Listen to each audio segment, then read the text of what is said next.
Pessoal, tudo bem com vocês?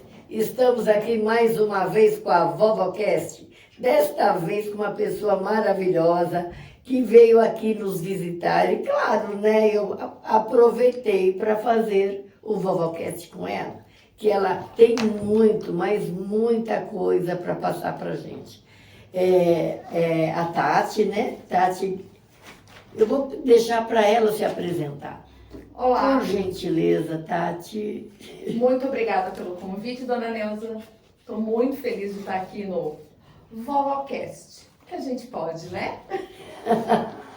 Eu sou a Tati Cavazin, eu sou moradora aqui de Araçoiaba há mais de 10 anos, sou nascida em Sorocaba, sou casada, sou mãe, sou profissional do mercado de gestão de pessoas há mais de 20 anos. Nos últimos 10 anos, dedicada a desenvolver pessoas, negócios, profissionais. E sou apaixonada por dançar, fazer crochê. Confere? Confere! Conheci ela, claro, né? A gente se conhece de vez em quando, hein? Tem uns Pra 10 ser anos, exatamente. acho. Tem uns 10 anos já. Já comprava linhas para minha sogra. Né? Aí comecei a comprar para mim. E aí, dentro deste contexto, dona Neuza é uma das minhas professoras de crochê. Quando eu tenho minhas dúvidas, eu venho aqui e pergunto como faz um ponto, como acerta o outro, como combina cores. Mas a gente se entrosou mais aonde? Acho que na dança! Somos parceiras de flash dance, dançamos todas as semanas. Com braço, sem braço, com pernas, com dores nas costas, mas o bom é que a gente se diverte e muito. Muito, nossa, a dança é tudo de bom pra gente, né? Pra gente é. É É o nosso gostoso. dia de deixar as dores de lado, de abraçar as amigas. Você chega lá com dor no joelho, nas costas, na perna, mas esquece tudo. Aí sai de rasto, né? E já combinando a próxima dança, que se uma falta a gente já fica preocupado. Essa semana foi a dona Neuza que faltou. Eu faltei. Que não se apresente no domingo conosco. Domingo agora a gente tem apresentação, né? Vamos arrasar. Mas eu quero que você fale um pouquinho, né, de você, né? Você mora aqui há 10 anos, mas você nasceu natural de... Eu sou natural de Sorocaba. Sou nascida, vivida, casada, estudada em Sorocaba. Morei em Sorocaba até mais ou menos uns 32, 33 anos. Saí da minha casa só para casar. Antes disso, morei com meus pais até os 28 anos. Ai, que legal. E aí quis morar perto da casa da minha mãe, do meu pai, porque na minha intenção era poder cuidar deles na velhice. Mas isso se antecipou, precisei ajudar meu pai a cuidar da minha mãe, quando ela ficou doente, em 2011. E aí valeu muito a pena ter morado perto, deu para cuidar dela até que ela pudesse descansar em paz. E aí eu fiquei muito triste na época, porque foi uma perda muito significativa, muito repentina. Meu sogro já morava aqui na cidade, já gostava muito de morar aqui.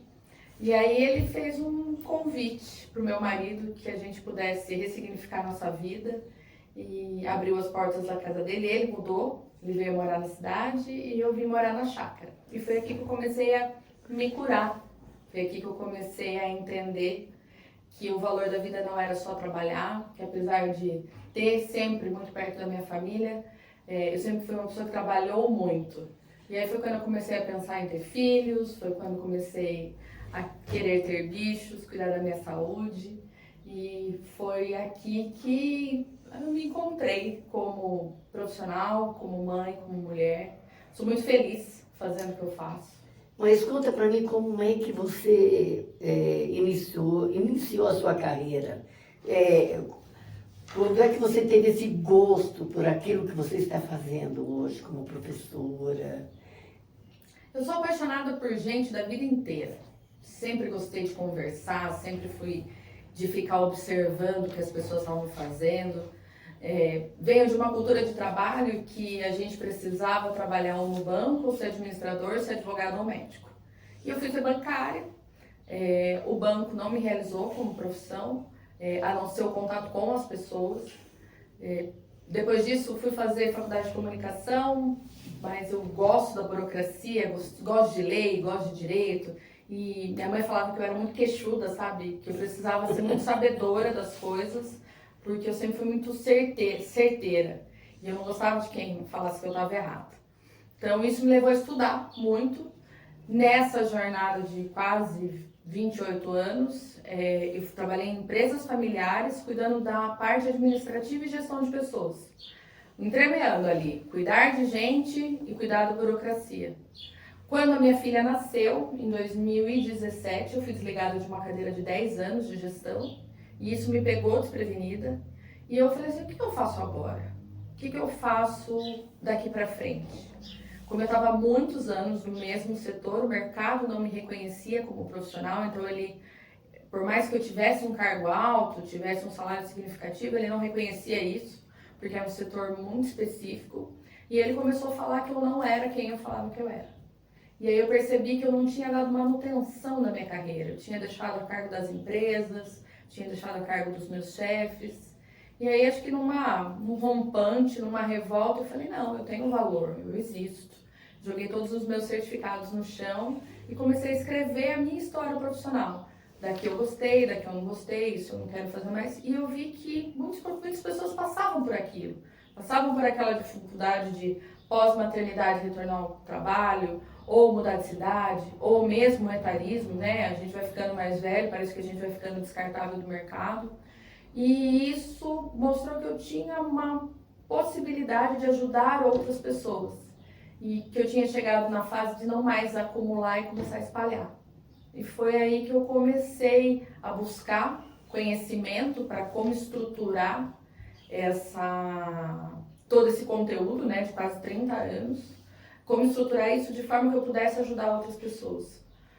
Fiz MBA de gestão de negócios para saber se eu realmente sabia o que eu achava que eu sabia, e fiz uma especialização em psicologia organizacional, que é uma vertente da psicologia que cuida do profissional no trabalho. Porque eu realmente acredito que é possível ser feliz trabalhando. A gente não pode trabalhar pensando no final de semana, ou pensando nas férias, ou pensando no final do expediente. A gente pode cansar, mas a gente não pode ser consumido por isso.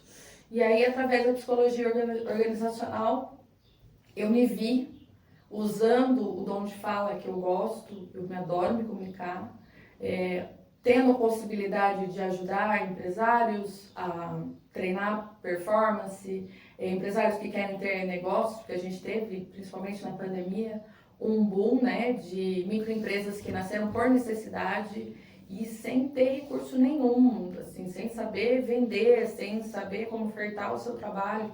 Eu falei, não, eu posso ajudar as pessoas nisso. E é isso que eu faço com o maior prazer. Nossa, que bacana te ouvir, Tati, muito bacana mesmo. Você falou aí de uma forma que o trabalho, como fala?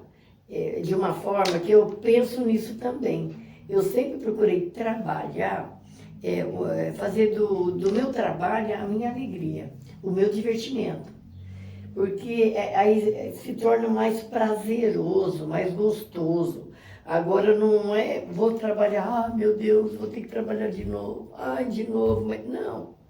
É trabalhar com alegria. Sim. É fazer do seu serviço uma festa. Sim. Eu não sei ficar em casa sem fazer nada. Até hoje, com a idade que eu tenho, eu não consigo ficar em casa. E é interessante, né? Porque quando a gente fala sobre isso, muitas pessoas pensam, né? Ah, mas é uma pessoa abastada ou que teve benefício. Eu acho que, na verdade, aprender a valorizar o que a gente é. Nós nascemos para servir, para estar a serviço. Claro, a gente tem a necessidade financeira, como todo mundo tem, que a gente vive num universo capitalista, né? Que começava desde a permuta e ainda continuamos precisar a trocar, né? Só que hoje o que a gente troca? Com a vida da tecnologia, principalmente com a inteligência artificial agora, dá a impressão que o tempo está encolhendo, né? Porque a gente faz múltiplas coisas. Então a gente está muito cansado, a gente está muito estafado. E a pandemia, eu percebo que ela trouxe um sentido de necessidade de vida.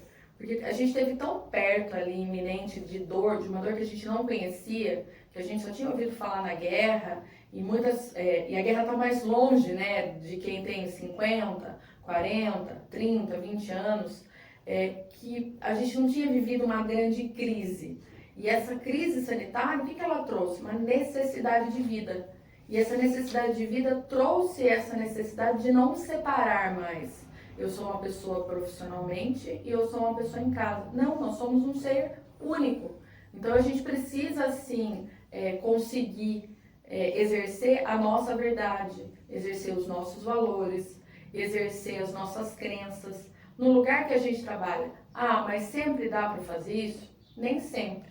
Mas quando não dá, a gente precisa entender que aquilo é um degrau para a gente chegar mais perto do que a gente se identifica no servir realmente. Ah, eu amava trabalhar no banco? Claro que não. Tinha um momento difícil, sofri assédio moral, sofri assédio sexual. Quando fui para a área de comunicação, outros vieses de assédio que eu fui descobrir muito mais tarde, que tinha passado por eles. Mas houveram momentos engrandecedores, houveram momentos que eu parei para estudar e que hoje eu carrego comigo. Uma coisa que eu falo muito hoje, e assim, eu reforço sempre que eu posso, o cargo é da empresa, a carreira é minha. E eu tenho muito orgulho da carreira que eu fiz. Hoje, ter múltiplos trabalhos, hoje, poder estar atuando em várias frentes, não significa que eu sou uma pessoa confusa. Significa que eu sou uma pessoa que eu tenho múltiplas oportunidades de entregar o que eu já aprendi. E continuar aprendendo, porque ter aluno com 18 anos, ter aluno com 50 anos, ter clientes que têm 30 anos de empresa e ter clientes que estão começando agora, a gente aprende todo dia, porque a gente aprende com todo mundo. Isso é verdade. A gente aprende com todo mundo. Eu vou fazer uma outra pergunta. Existe alguma coisa que você acredita e que a maioria das pessoas não discordam de você? Sim, que é possível ser feliz trabalhando. Estamos juntos. Estamos juntos. As pessoas não acreditam. Não acreditam. Muita gente até desacredita do meu trabalho, desacredita da minha alegria, porque me vê como uma pessoa, ela tem tudo, mas não sabe o sal que eu comi. E a percepção da alegria, uma das coisas que eu gosto muito de explicar. Alegria, animação e motivação são coisas diferentes. Eu sou uma pessoa altamente motivada. Eu tenho um motivo para agir. Eu ainda estou viva, eu tenho energia, eu tenho vigor, eu tenho uma filha de 8 anos, eu quero deixar um legado. Esses são os meus motivos para agir. Você vai me encontrar animada todo dia? Claro que não. Você vai me encontrar rindo de uma situação trágica? Claro que não, porque eu não sou uma pessoa incoerente. Mas eu sou uma pessoa que tem motivos tangíveis para viver. E isso me motiva a trabalhar. Eu gosto quando minha filha olha para mim e fala assim, minha mãe é professora. Minha mãe aparece na televisão. Olha o jeito que a minha mãe fala. Para mim é maravilhoso.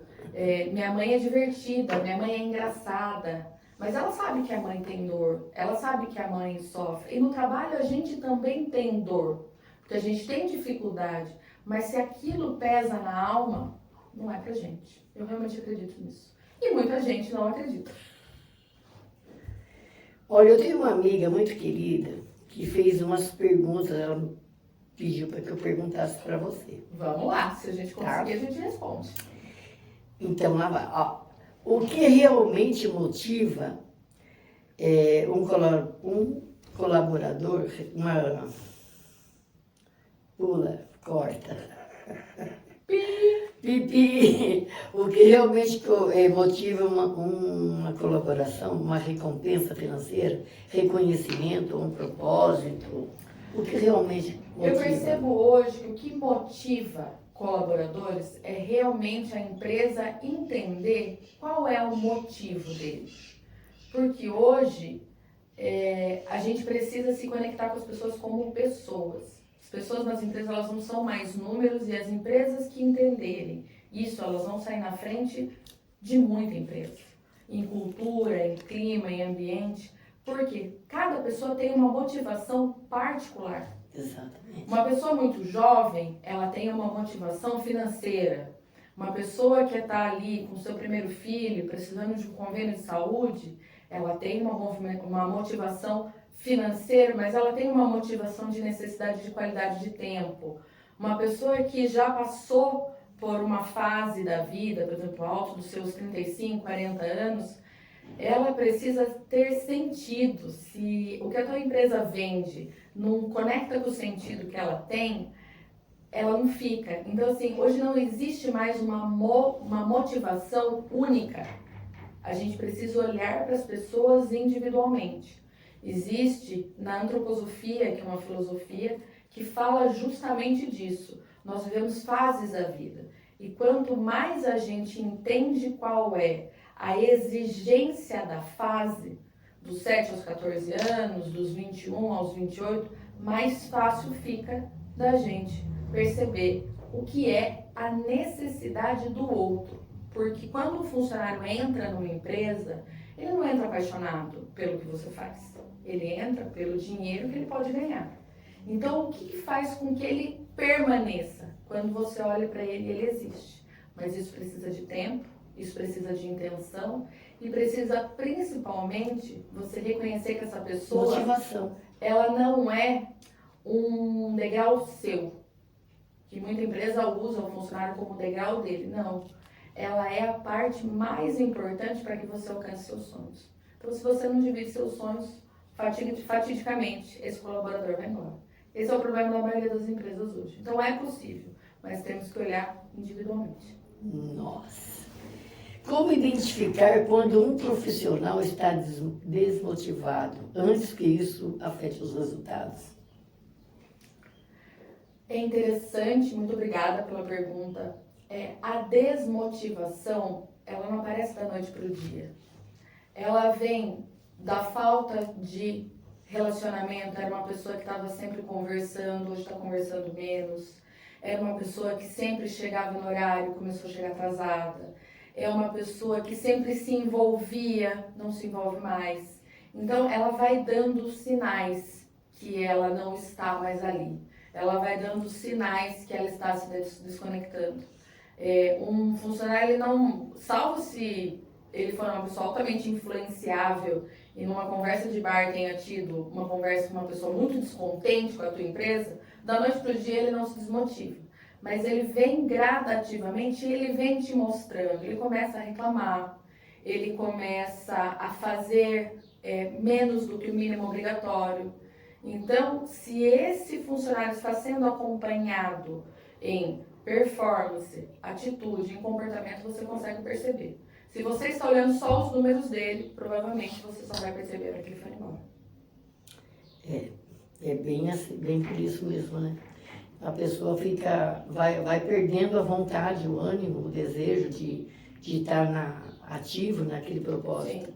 E é gradativo, não acontece da noite para o dia. Vi há pouco tempo acontecer um excelente funcionário sair de uma empresa. Nossa, mas ele foi influenciado. Eu falei, ele foi influenciado? Qual foi a última vez que você falou com ele? O ano passado. Eu falei, então... Ele teve 365 dias de oportunidade de influência. Então, a culpa é sua.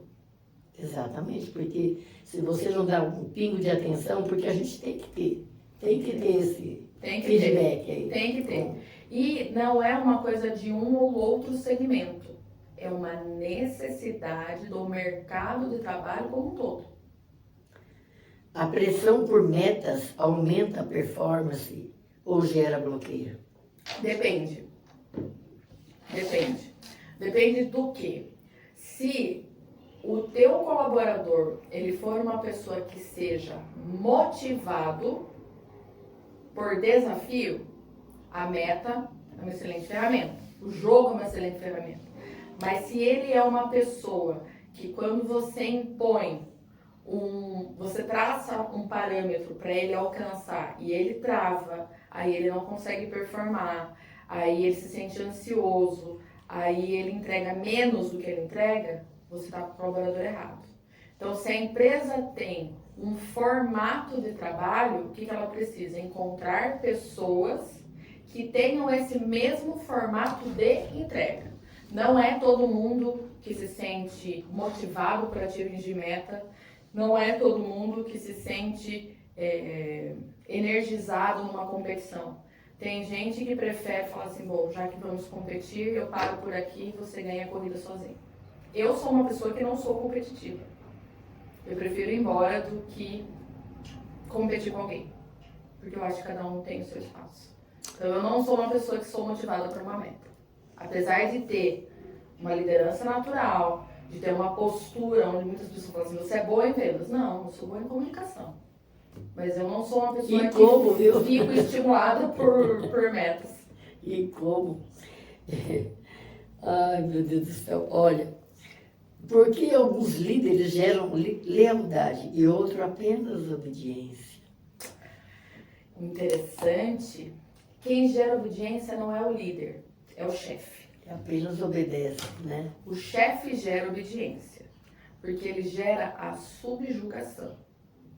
Porque ele sabe como manipular, não tem uma outra palavra para definir melhor, como manipular aquele funcionário. Então você pode ver, numa empresa onde o nível de mentalidade é muito baixo, onde o serviço braçal é muito presente, qual que é a motivação daquelas pessoas? O dinheiro. Porque elas precisam, elas têm necessidade de comer, elas têm necessidade de vestir, elas têm necessidade de morar. Então elas se submetem àquela chefia que impõe obediência, porque senão eles são penalizados financeiramente. Já o líder, ele é uma pessoa que espalha, ele é uma pessoa que compartilha, ele é uma pessoa que não disputa espaço. E aí ele trabalha já com pessoas que têm um nível de mentalidade um pouco maior, porque essas pessoas querem ser como ele.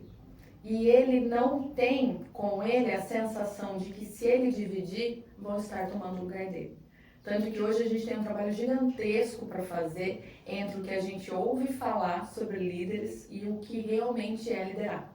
Porque eu venho, né, vou fazer 45 anos, eu venho de um mercado de trabalho que eu aprendi a competir, eu não aprendi a liderar.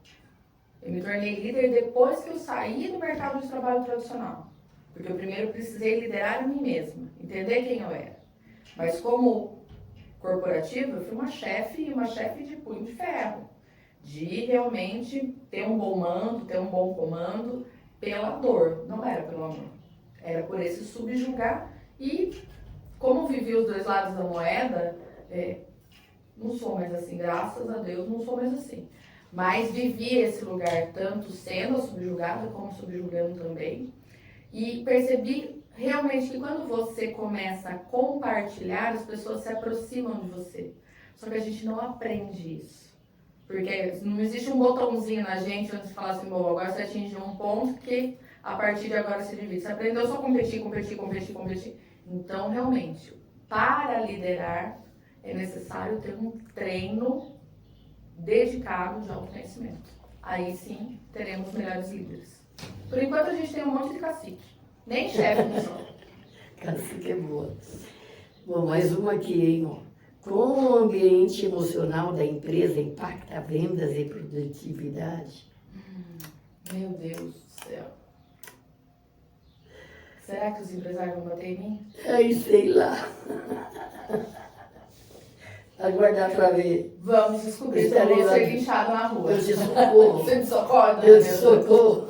Muita gente até me pergunta se eu trabalho pelos funcionários ou se eu trabalho pela empresa. Na verdade, eu trabalho pelo ser humano. Não é nem pelo funcionário, nem pela empresa. Porque eu vejo todo mundo como CPF, eu não vejo ninguém como CNPJ. E a responsabilidade do clima é do dono da empresa. Por exemplo, imagina a sua casa. Se você chega na sua casa, sua mãe está triste, seu pai está triste, você consegue soltar fogos de artifício? Na empresa é a mesma coisa. Não que a empresa seja uma família, mas sempre tem um ponto de referência de como aquilo vai comportar. Então, se por exemplo, uma liderança nervosa, uma gerência que grita, assim, mesmo que seja energeticamente barulhento, vai ser um clima barulhento. Se é um lugar onde existe mais calma, existe mais presença, existe mais conversa, existe mais troca, onde as informações são claras, as pessoas sabem o que fazer, como fazer, é natural que o clima seja melhor. Quem que dita o ritmo de uma casa? Não é um homem, é a mulher. Porque ela que arruma, ela que lava, ela que limpa. Então, se ela sair de lá, o que acontece? Vira uma bela uma confusão. Só que se ela também não tiver esse lugar do organizar, ninguém toma a frente dele. Na empresa é a mesma coisa. Então, dificilmente a gente consegue gerar clima de baixo para cima. O que acontece é que quando o clima é de baixo para cima, corre-se um grande risco de haver uma solicitação de demissão coletiva, que é essa pessoa que é o de baixo para cima pediu para sair, como ele era a pessoa que motivava, ele leva todo mundo com a gente, mesmo que seja para a rua. Bela resposta. Mais uma. Por que pessoas ouvem mais para responder do que para entender? Mas é mesmo, né? É verdade. Às vezes você está conversando, está começando a conversar, a pessoa já está respondendo sem você terminar a frase. É verdade. A minha sogra tem essa frase anotada na parede. Verdade. E ela tem uma outra frase que é: ao invés de aumentar o volume, melhore os seus argumentos. É. Maravilhosa também. Uhum. A gente está vivendo uma fase muito ansiosa da vida. De verdade, isso afeta todo mundo, jovens, adultos, idosos. A gente vive um momento de muita ansiedade, principalmente por conta da sobrecarga de informação que a gente recebe. A informação de todos os lados, ninguém vê nada inteiro, ninguém ouve nada inteiro. E a gente vive um momento de reação. As pessoas elas estão tão fragilizadas que elas têm medo de serem atacadas, então elas ficam 100% em módulo de reação. Então, eu nem termino de te ouvir, eu já estou te respondendo porque eu preciso ser melhor que você. Então, a gente precisaria, ao invés de, apesar de ser professora de oratória, a gente precisava criar um curso que chamasse escutatória. Escutatória já. Escutatória seria um curso maravilhoso, porque todo mundo tem coisa a entregar. Mas, para isso, a gente precisa estar disposto a ouvir. E aí fica a pergunta: quando foi a última vez que você parou para ouvir as pessoas do seu redor? Confesso que eu passo quase 90% do meu tempo ouvindo pessoas, sejam os meus clientes, os meus alunos. Muitas vezes eu chego na minha casa, eu não quero mais ouvir. E eu tenho o meu espaço de quietude, que é a hora que eu sento no meu cantinho, com a minha TV ligada no 6, com o meu crochê na mão. Meu marido falou assim: deixa ela agora que ela quer ficar quieta. Por quê? Porque eu preciso processar. E às vezes, mesmo assim, ele às vezes acaba vindo e falando. Ele fala: você não ouviu nada? Eu falo: não, eu falei, já desliguei no mundo. Por quê? Precisamos desse momento de processar. Para que a gente possa falar assim: tá, eu tô aqui, não me interessa o celular. Não me interessa o que está acontecendo ali, eu estou aqui, estou ouvindo, estou presente. Mas isso começa na intenção. Então a gente precisa se colocar nesse lugar. E principalmente, acho que deixar um pouco as armas em casa, sabe? Deixar um pouco essa sensação de que eu preciso reagir a tudo, que eu preciso discutir por tudo, que eu preciso brigar por tudo. Não quero comprar briga mais, eu quero tomar um café e trocar uma banheira. Relaxar a mente, né? A melhor coisa que a gente faz quando a gente chega em casa é esvaziar a mente do dia a dia, e focar no... Relaxar realmente, ligar uma TV, fazer um crochê, que nem você falou. Sim. Completamente. E é porque senão o cérebro fica. Fica. Que nem diz meu pai, né? Falar, vai dar nó no cérebro, vai. Sim. Sim. E tem um, eu não sei se ele é um padre, mas não sei se ele é um padre, não sei qual que é a religião dele, mas ele falava: todos nós precisamos esvaziar em algum momento a caixa do nada, porque senão a gente vai só reagindo. E a reação, ela deixa a gente num estado físico de adoecimento.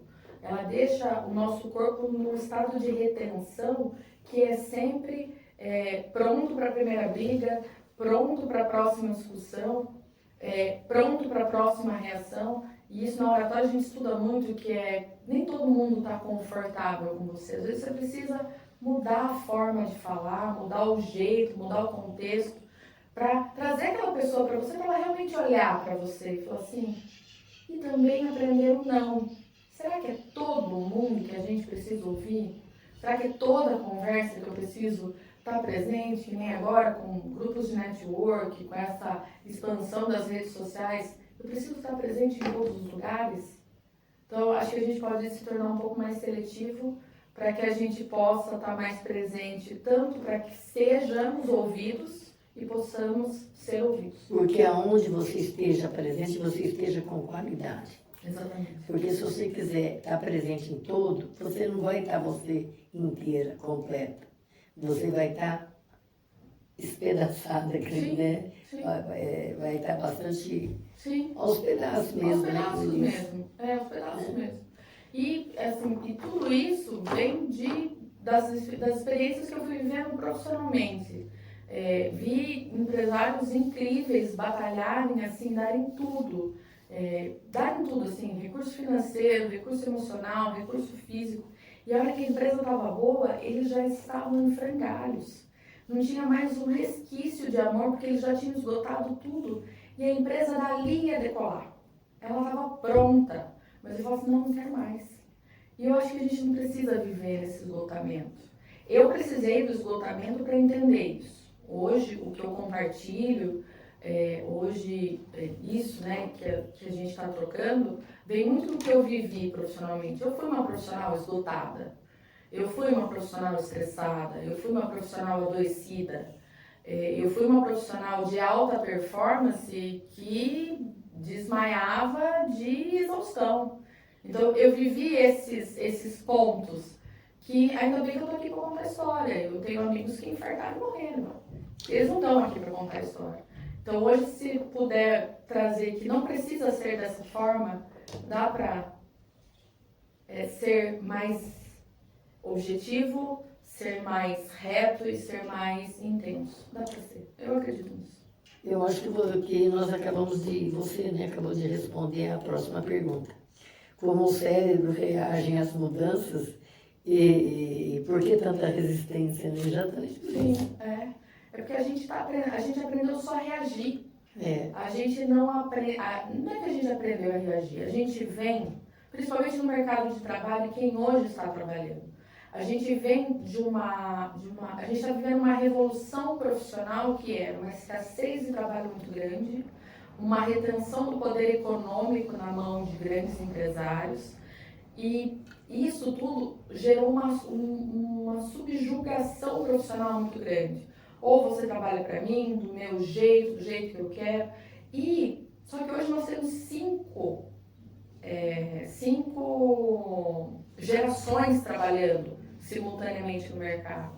E a geração que tem 20 e poucos anos, eles já perceberam que dinheiro faz em qualquer lugar. Então esse dono de empresa que achava que tinha o poder do dinheiro, ele não tem mais. E aí isso está gerando um tumulto no mercado que hoje a gente vê de um lado a grande procura, né, de pessoas para trabalhar e do outro lado muitas pessoas procurando emprego. Mas por que não fecha a conta?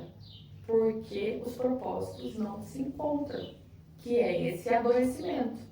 A gente percebeu que dá para ser feliz, eu não preciso me esfolar trabalhando das 5 da manhã até as 8 da noite, só preciso trabalhar de forma mais estratégica, de forma mais inteligente, e eu não preciso ter 50 anos para fazer isso.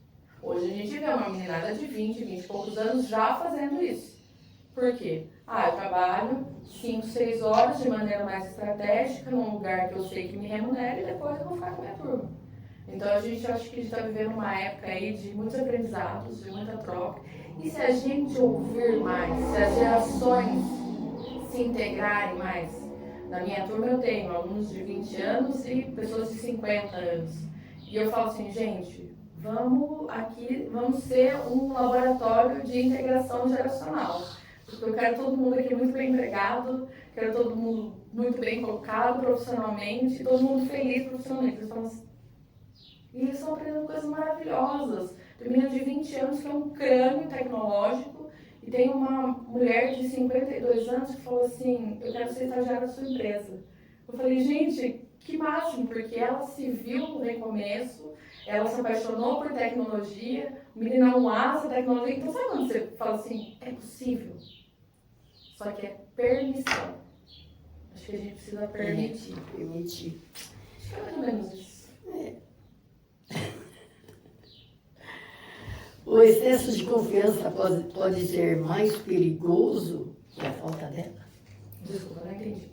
Eu também não entendi muito bem essa pergunta. Me faz de novo. Eu achei que não foi bem. O excesso de confiança pode ser mais perigoso do que a falta dela? Agora entendi. O excesso de confiança pode ser mais perigoso do que a falta dela?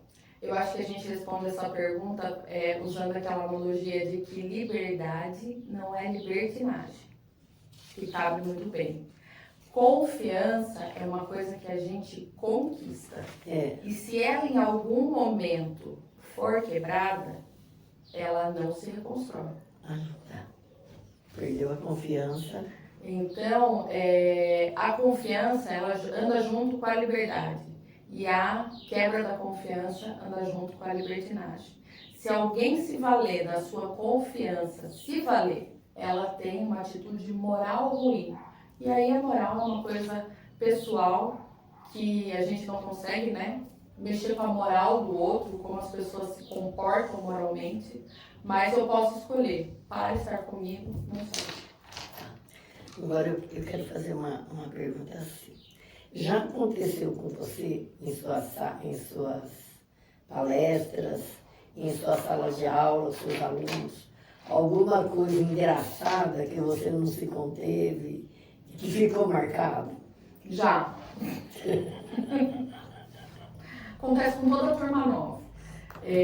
Eu não sou do palco, eu não sou da câmera. A comunicação ela é um presente que me veio, mas eu ainda me sinto muito insegura.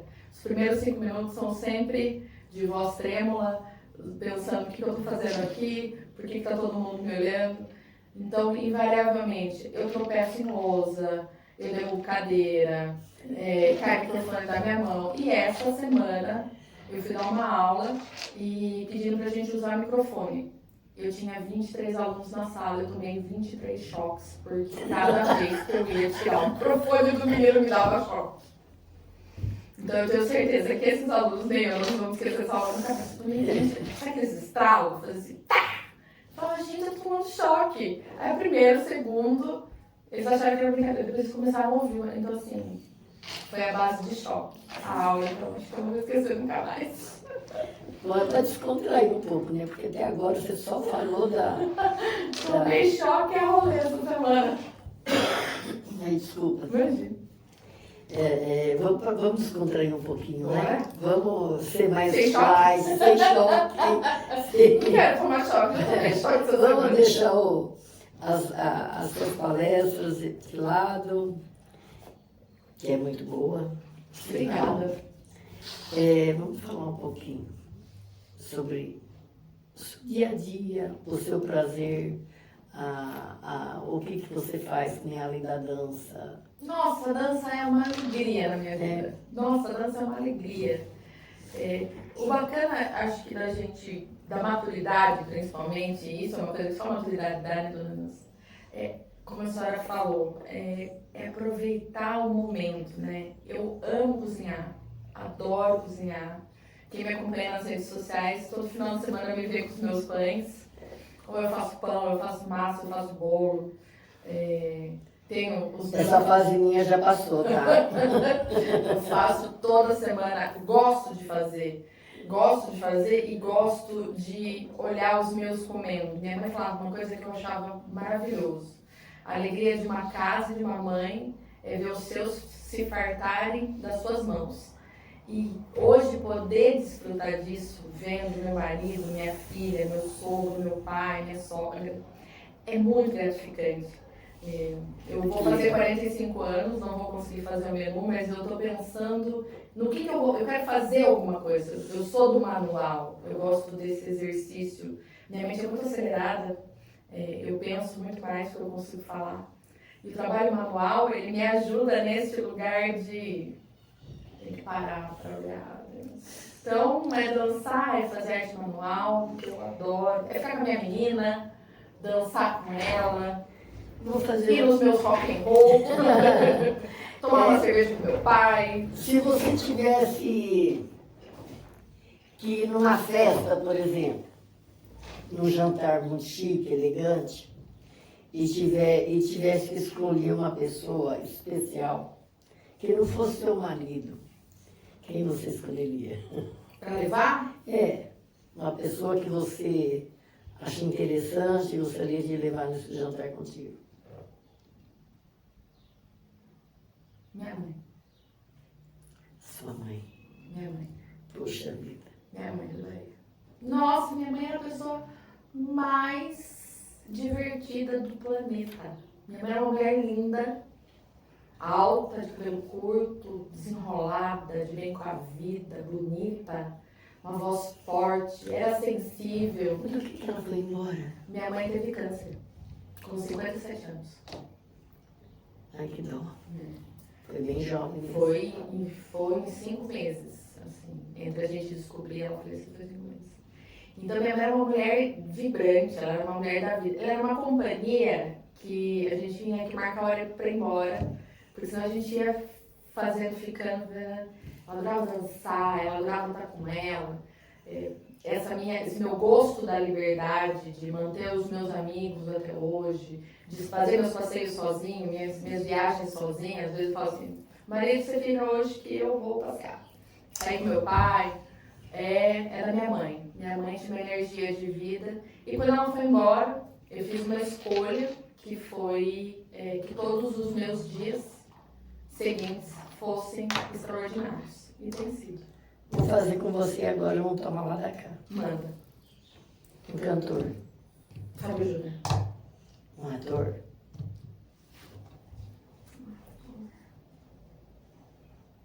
Ai, o nome dele. O que fez o Yellowstone, eu adoro ele. Atriz. Atriz. Sobrenome. Deixa eu ver lançar uma atriz.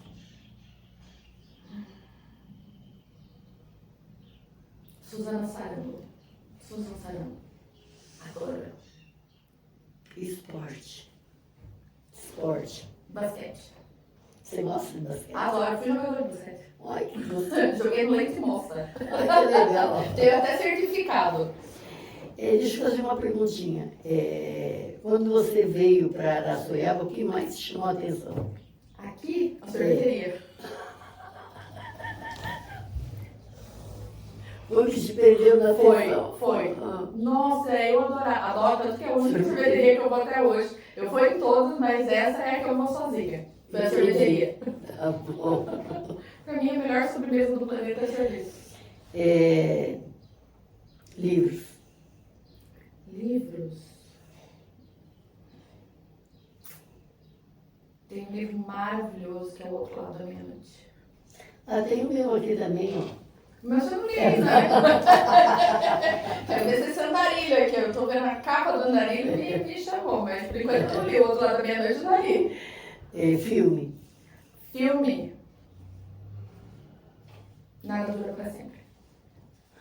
Agora sempre ser um filme. Maravilhoso. Muito lindo mesmo. Nada dura pra sempre. Então, eu vou considerações finais para a gente encerrar. O que você achou? Nossa, Se você eu gostou? adorei. Vamos fazer fixo? Um por semana? Ah, você que sabe. Vamos, a gente manda aí para os seus inscritos sobre o Então, que vocês eu querem já falar. pensei até fazer junto com uma outra pessoa que você queira, para fazer aquele bate-papo gostoso. Ah, eu acho uma delícia. Né? Eu acho, e nós precisamos. Porque é gostoso ouvir gente da gente. gente de verdade, porque eu acho que essa é a grande sacada da tecnologia hoje. Ela dá a oportunidade de a gente ver não só os estrelares, né? Ver a gente como a gente também tem o que falar, também tem o que compartilhar. E isso acho que abre portas para que outras pessoas tenham coragem também, porque tem tanta gente que tem coisa boa para falar, tem tanta gente que tem coisa boa para dividir, às vezes por vergonha, porque acha que não é capaz. Então eu acho que é uma portinha bacana aí. Eu gosto da ideia. Que bom. Feito. Feito? Então, pessoal, estamos aqui encerrando mais um Vovocast. E peço a vocês que, por favor, curte o canal, clique no sininho, compartilhe, para que eu possa ter mais oportunidade de trazer mais pessoas para esse bate-papo gostoso, que nem a Tati já gostou, já está querendo trazer mais gente. Já tem, pode me chamar que a gente vem. Então, estamos Sobre o aí. que vocês querem ouvir a gente falar? Receitas de crochê, tendências de crochê. Podemos fazer de tudo um pouco, porque aqui nós já tivemos Vovocast até com artesanato, já Então. apresentei muitos. Podemos fazer saraus, leituras de livro, resumos. Isso é gostoso fazer isso na época do blog. Isso é bom. Ok, pessoal, agradeço a todos. Um beijo bem grande no coração.